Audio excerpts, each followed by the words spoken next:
Bon alors déjà, je suis content de participer à ce workshop, mais je voulais dire que la présentation que je vais faire est peut-être un petit peu hors sujet, mais pour deux raisons, enfin au bord du sujet.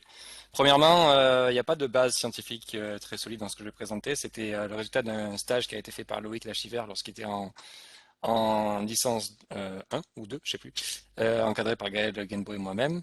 Et où on a expérimenté en fait les effets visuels que vous pouvez avoir à la tension de surface sur des surfaces mouillées. Et puis en plus, on s'est intéressé non pas aux matériaux, mais aux variations spatiales des matériaux.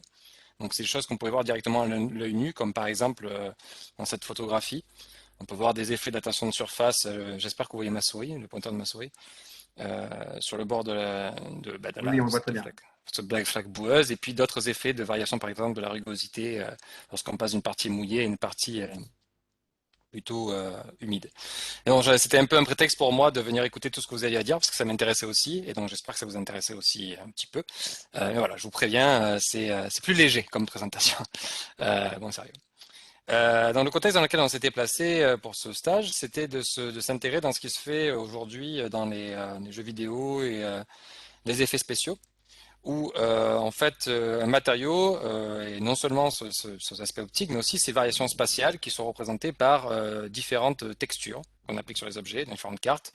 Donc il y a généralement deux textures qui contrôlent bien l'albédo, par exemple diffus, donc c'est base color, et puis la rugosité d'un modèle de microfacettes qu'on va mettre par-dessus. Mais il y a aussi des textures qui vont contrôler des propriétés plutôt géométriques, comme les cartes de normale, comme on vient de voir juste avant, les cartes de hauteur, et puis même parfois des choses qui sont plus artistiques, comme la carte d'occlusion ambiante, qui peut être utilisée pour augmenter les contrastes dans les cavités.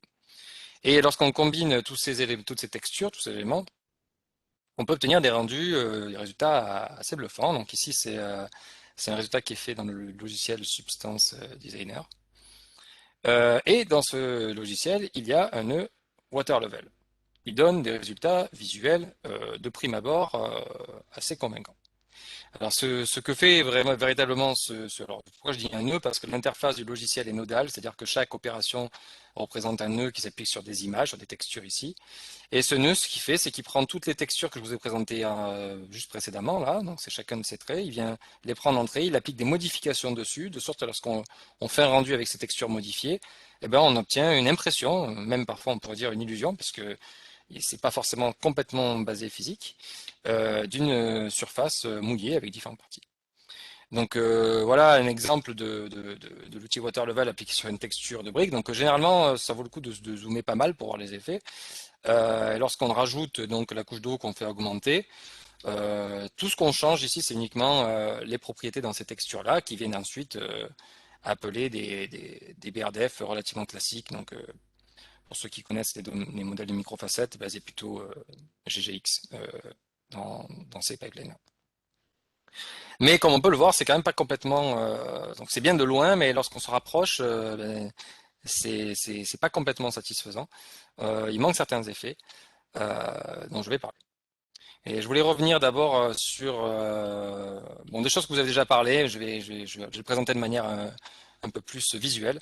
Donc les effets optiques qu'on peut avoir de l'eau, lorsqu'on part d'un matériau sec, on a déjà les reflets à la surface du matériau, donc soit single ou multiple scattering, donc c'est les chemins 1 et 2 ici, mais aussi bien sûr des chemins lumineux qui vont à l'intérieur du matériau. Et lorsque on couvre cet objet d'une surface mouillée, donc ça c'est un matériau non poreux, l'eau pénètre pas ou peu dans le matériau. On va bien sûr avoir la réflexion sur la surface de l'eau, qu'on a vu plusieurs fois précédemment. On va aussi avoir des rayons qui ont tendance à parfois pénétrer plus facilement dans le substrat, puisque on a un contraste d'indice qui peut être abaissé, ça aussi, ça a été mentionné. Et puis, on peut avoir, dans le cas du chemin 6, des effets de réflexion totale interne, ça aussi, ça a été mentionné, bien sûr, qui vont peut-être aussi, donc, non seulement contribuer, comme on l'a vu, à l'effet de halo, mais vont aussi contribuer à des effets sur la couleur. Et puis, lorsqu'on a des matériaux poreux, bon, on a des effets assez similaires, hein, donc des 7 et 8 sont des réflexions simples et doubles, là, ici. Des chemins lumineux qui pénètrent à l'intérieur des grains. Et lorsqu'on rajoute cette fois-ci une couche d'eau, l'eau va dans les interstices, Il peut se passer plein de choses que j'ai découvert tout à l'heure, notamment les effets de tension de surface, de capillarité entre les grains. Ce qui était analysé dans cet article-là, donc qui est plus un article de perception, c'était le fait que le chemin lumineux, là aussi dans ce cas-là, avait tendance à se propager plus vers l'avant, et donc avec plus de chances d'être absorbé, et donc donner lieu à des effets de couleur plus sombres et plus saturés. Et donc ce que je trouve intéressant dans cet article, donc un article de perception à nouveau, c'est qu'il montrait qu'avec une simple manipulation d'image, on pouvait vraiment donner l'impression d'avoir un matériau mouillé simplement en manipulant de manière adaptée la couleur et l'intensité de la texture. Mais bon, les effets de couleur sont assez marquants, surtout lorsqu'on revient de la plage avec son caillou, qu'on le fait sécher et qu'on se rend compte qu'il n'est pas aussi de couleur vive qu'on avait observé la première fois. Mais il y a d'autres effets qui sont importants, notamment les effets de tension de surface, et c'est ça, c'est ce sur quoi on a décidé d'explorer un petit peu avec Loïc durant son stage. Donc le premier dont on a parlé plusieurs fois, c'est les effets de ménisque. C'est lorsque l'eau arrive au contact, en fait, dans deux, trois milieux. Donc enfin, il y a l'eau et puis deux autres milieux, ici l'air et le bord d'une éprouvette. Et il y a d'autres effets qu'on a observés à d'autres échelles, qu'on a imaginé plutôt à d'autres échelles. Donc quelque chose qu'on a appelé avec le nom très scientifique de flacounette, c'est le fait que, en fait, on va voir son impact ensuite, le fait que l'eau vienne épouser la forme dans les parties convexes, mais dans les parties concaves puisse créer des petites flaques, en fait. Et lorsqu'on va s'intéresser notamment à la carte de Normal, on verra que essayer d'imiter l'effet de l'eau, c'est pas simplement lisser les cartes de Normal, mais aussi tenir compte des parties concaves. Et enfin, un dernier effet, bien c'est l'effet de pénétration de l'eau dans les milieux poreux, donc qu'on a vu beaucoup plus en détail tout à l'heure. Et là, ici, c'est plus un cartoon de cette idée-là, où on imagine que l'eau, lorsqu'elle pénètre dans ces matériaux poreux, va avoir tendance à épouser la surface, et donc temporairement, lorsqu'on passe d'une surface mouillée à une surface humide, va faire une modification de la rugosité en apparence de la surface. Donc j'ai appris aussi qu'il y avait d'autres effets de type rétroréflexion qui pouvaient être impliqués, ce que je trouvais très intéressant. Et donc ici, on s'est contenté d'essayer de modéliser ça de manière encore très empirique, voire artistique, en s'insérant dans le logiciel Substance Designer, en essayant de modifier ce qui avait déjà été fait.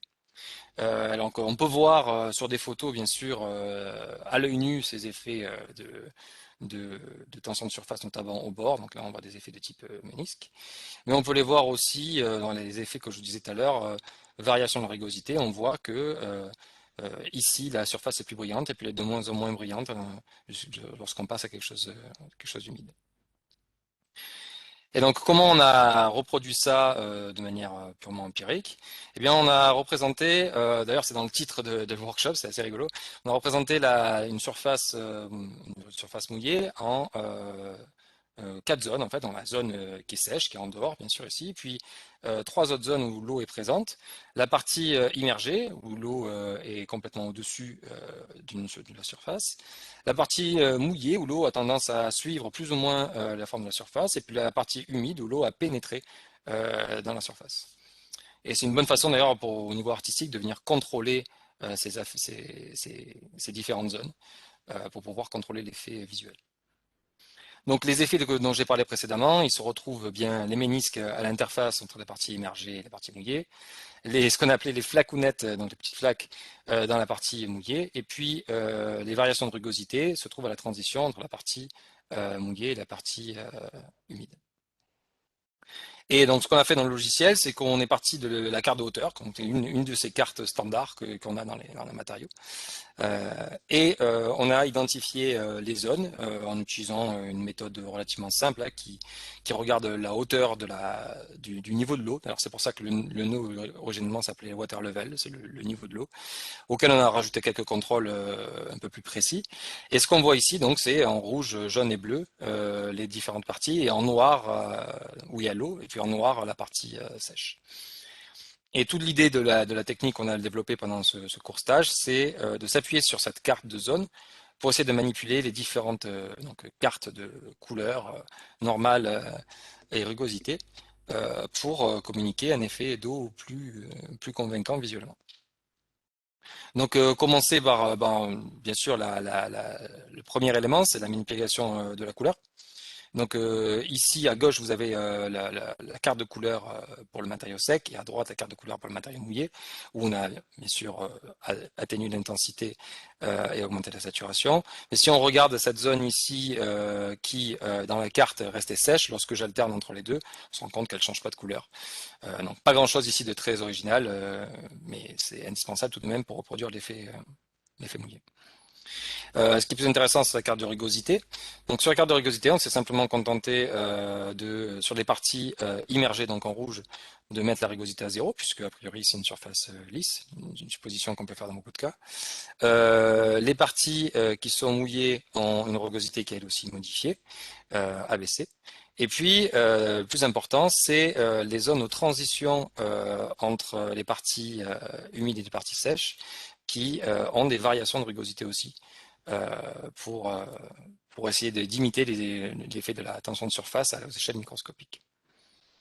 Et enfin, le dernier effet, donc là je vous alterne entre les deux versions sèches et la version mouillée, la texture. Et j'arrive bientôt au résultat final. Dernière étape, la carte de normale, où on a intégré l'effet donc par rapport à l'exemple de gauche, l'effet des flacounettes. Donc c'est un lissage des normales, mais qui dépend en fait des parties convexes ou concaves. Dans les parties concaves, on a un comportement différent. Je vais vous montrer l'importance de cette manipulation plus tard. Et puis les effets des ménisques qui sont aux frontières entre la partie immergée et la partie mouillée. Si j'alterne encore une fois, vous voyez les différences qu'on applique sur ces cartes de normales. Alors, j'essaie d'aller assez vite vers le résultat parce que c'est dur de s'imaginer ce que ça peut donner comme résultat. Donc la première chose que je vais vous montrer, c'est le nœud original duquel on était parti, le nœud water level du logiciel Substance Designer. Et donc je vous montre d'abord une première petite vidéo qui tourne autour. Alors la première chose qu'on peut observer, c'est que la surface de l'eau paraît plus comme un miroir. Et puis aux engrasants, on a certes des effets dus aux parties humides, mais ils sont relativement uniformes.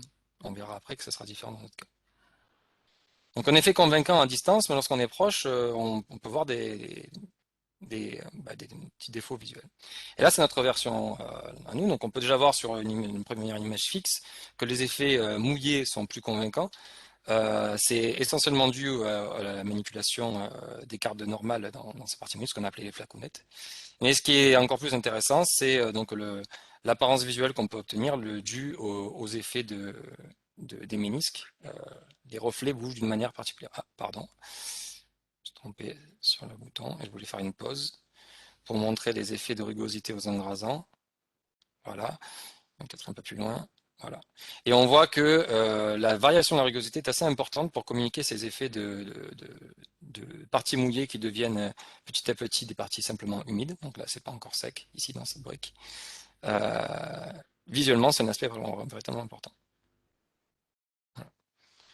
Donc c'était donc le but de ce projet, encore une fois, je rappelle, c'était d'essayer d'explorer, d'essayer de voir dans un premier temps s'il y avait vraiment des effets importants à différents endroits de la tension de surface avant de se poser la question de comment le modéliser de manière plus sérieuse. Bien sûr, il y a pas mal de limitations déjà ne serait-ce que dans cette approche très empirique. Le matériau de base est limité aux microfacettes, donc on peut avoir des matériaux plus compliqués, donc des matériaux multicouches, voire des matériaux iridescents. Il y a des exemples comme cet oiseau dont je vais oublier le nom, malheureusement j'aurais dû le noter, qui vient de l'Himalaya, qui lorsque ses plumes sont mouillées, change de couleur, et lorsqu'elle ressèche, elle rechange de couleur. Donc voilà, il y a des effets très intéressants à ce niveau-là. Je considère uniquement des couches d'eau non absorbantes et non diffusantes, donc pas d'eau boueuse, sauf qu'en pratique, dans les nœuds existants, il y a quelques petites manipulations artistiques qui permettent d'imiter ces effets-là, mais encore une fois, pas de base physique sous-jacente. Et enfin, un aspect qui n'a pas trop été abordé aujourd'hui, je crois, et que je trouve intéressant aussi, c'est le fait que dans la partie immergée, alors lorsqu'on a une surface d'eau qui est plane et puis la surface sous-jacente qui peut être accidentée, eh bien en fait les rayons lumineux qui accèdent à la partie sous-jacente sont modifiés par la réfraction, et donc en particulier les angles, dans le cas de l'eau, les angles sont moins rasants, ce qui réduit la quantité d'ombre dans les parties émergées, et ce qui affecte beaucoup l'apparence des parties immergées. Donc c'est un des aspects intéressants pour caractériser l'apparence des parties immergées. Et alors, ben, quels sont les travaux à suivre? Bien évidemment, j'aimerais bien qu'on s'appuie sur des modèles optiques analytiques comme ceux que vous avez présentés aujourd'hui. Donc, il y a plein de choses intéressantes. C'est aussi pour ça que je voulais participer. Donc, des modèles multicouches pour les questions de surface. Éventuellement, avoir des véritables modèles de savoir comment la couleur est affectée, comment l'absorption en fait est affectée lorsque l'eau pénètre dans des milieux poreux. J'avais vu des articles un peu anciens qui s'appuient sur les équations de similarité pour ça. Et donc ça, c'est vraiment dans les thématiques d'Apamat. Et ce sur quoi je voulais attirer votre attention, c'est les aspects qui sont plus, on va dire, mésoscopiques, visibles à l'œil nu, où on peut véritablement voir des variations du matériau donc à l'œil nu, comme on peut voir les ménisques, on peut voir ces effets, ce qu'on appelait les flacounettes, pour trouver un meilleur nom, et des effets de rugosité. Euh, et puis, quelque chose qu'on aimerait faire, ce serait en fait de modéliser les relations géométriques qu'il y a entre la couche d'eau et puis la surface de base du matériau. Donc on fait par exemple une simulation de fluide à la surface d'un objet, est-ce qu'il y a une relation qu'on peut trouver qui caractérise comment ça se fait qu'on soit visuellement si sensible à ces effets de tension de surface. Et une façon de vous montrer qu'on est vraiment sensible, c'est que on a fait quelques essais au début de simple lissage de normal sans tenir compte par exemple des concalités. Et voilà deux exemples avec deux lissages à deux échelles différentes. Et l'aspect visuel est pour moi totalement différent. À gauche, j'ai tendance à avoir une sorte de matériau glacé, comme un gâteau glacé. Et puis à droite, un matériau plutôt collant, ou comme on dit chez nous à Marseille, pégueux. Voilà.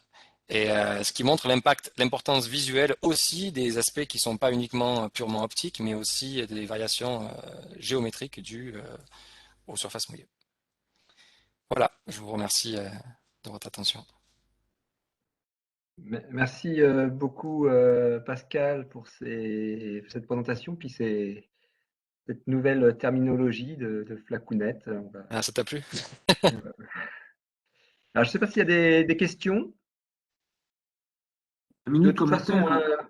Moi, oui, j'ai pardon. un mini commentaire. Oui, je disais à Pascal en off qu'il était un peu sévère en disant qu'il n'y a pas de physique. Moi, je trouve ça super intéressant de voir un peu avec les yeux, même si Pascal, tu as l'impression d'avoir, disons, approché la question de façon un peu empirique. Mais au Oui. contraire, moi, je trouve que ça permet de bien se fixer les idées sur, entre ce qu'on observe avec les yeux ou avec des instruments d'ailleurs, entre ce qu'on observe, hein, les tendances que ça apporte et ces paramètres sur lesquels tu as joué là, Mhm. ça permet d'avoir un peu mieux en tête ce qui est en jeu, hein, parce que sinon, c'est vrai que c'est tellement multiparamètres qu'on a du mal à En savoir fait, ce qui se passe. oui, je suis tout à fait d'accord avec toi. C'était l'idée, comme c'était complètement l'idée initiale. En fait, c'est cet étudiant qui était venu nous voir et qui était très très motivé et en se disant 2 mois, qu'est-ce qu'on peut faire? Puis on s'est dit, ça pourrait être intéressant de prendre l'approche différemment. On prend l'approche en se disant, ok, on va essayer de varier les choses de manière relativement manuelle et empirique, mais ça va nous permettre de nous rendre compte de la variabilité qu'il y a dans l'apparence, même si on fait quelque chose de purement manuel pour ensuite se décider à pousser, à creuser de manière un peu plus carrée, scientifique ou formelle le travail. Et ça, pour moi, ça a révélé véritablement l'impact visuel que pouvait avoir la tension de surface à des échelles voilà, où on n'est pas intégré, encapsulé dans la BRDF, mais on voit en fait, bien évidemment, ces effets-là. Après, ce que je trouvais particulièrement intéressant aussi, c'était que pas mal de présentations précédemment montrer que ces effets donc de ménisque, de tension de surface, pouvaient aussi jouer un rôle important dans la BRDF, ce qui revient à dire qu'on pourrait avoir une représentation multi-échelle du matériau. Où lorsqu'on zoome, on voit les effets que j'ai caractérisés, puis lorsqu'on dézoome, on voit tout ça s'est intégré dans une BRDF. Et ça, c'est un sujet très intéressant, je trouve. Tout à fait. Il y a d'autres remarques ou questions? Oui, c'est possible. Une, oui. Moi, je trouvais effectivement très intéressant cet exposé. Et en fait, ça rejoint un peu ce qu'on essaye de faire là avec un modèle de lancer de rayon. On a des MNT millimétriques qui représentent à peu près 20 par 30 mètres. Donc, c'est des choses assez extraordinaires. Et en fait, on se posait la question si il pleut sur ces MNT. En gros, où est-ce que l'eau va? C'est un peu ce que disait Alice tout à l'heure. Et puis, s'il y a du soleil, il y a des parties qui vont sécher plus vite, d'autres moins vite. Et Oui. donc, on pose exactement ces mêmes questions. Et ça, effectivement, même à l'échelle du grain, on le retrouve quand une surface constituée de grains de sable, par exemple, se dessèche. Ouais. Et d'ailleurs, j'en profite pour vous poser la question, parce que je sais que votre spécialité, c'est la végétation. Et qu'en est-il aussi de l'apparence des feuilles lorsqu'elles sont mouillées? En fonction notamment, je sais qu'il y a certaines feuilles qui ont plusieurs propriétés plus ou moins hydrophobes, Ouais. et ça peut être aussi intéressant à étudier. Je sais que c'est une autre question, hein, mais Si vous je ne voulez, sais on pas si peut vous avez étudié ça. aller en dehors de ça, parce que j'avais regardé ça avec un chercheur de l'INRA, en particulier pour la rosée qui se forme à la surface des feuilles. Et Voilà, selon ouais. la propriété de surface, les gouttelettes n'ont pas la même forme. Elles peuvent être aplaties, rebondies. Enfin. Et on avait essayé justement de faire du lancer de rayons sur des feuilles. Bon, on n'était pas arrivé jusqu'au bout, mais je pourrais vous envoyer le rapport. C'était quelque chose de très intéressant. Ok, volontiers, oui. Merci. Oui, c'est vrai que c'est un aspect qu'on n'a pas abordé, mais peut-être qu'on aura d'autres interlocuteurs pour nos prochaines réunions sur cet aspect, sur l'aspect plantes, effectivement.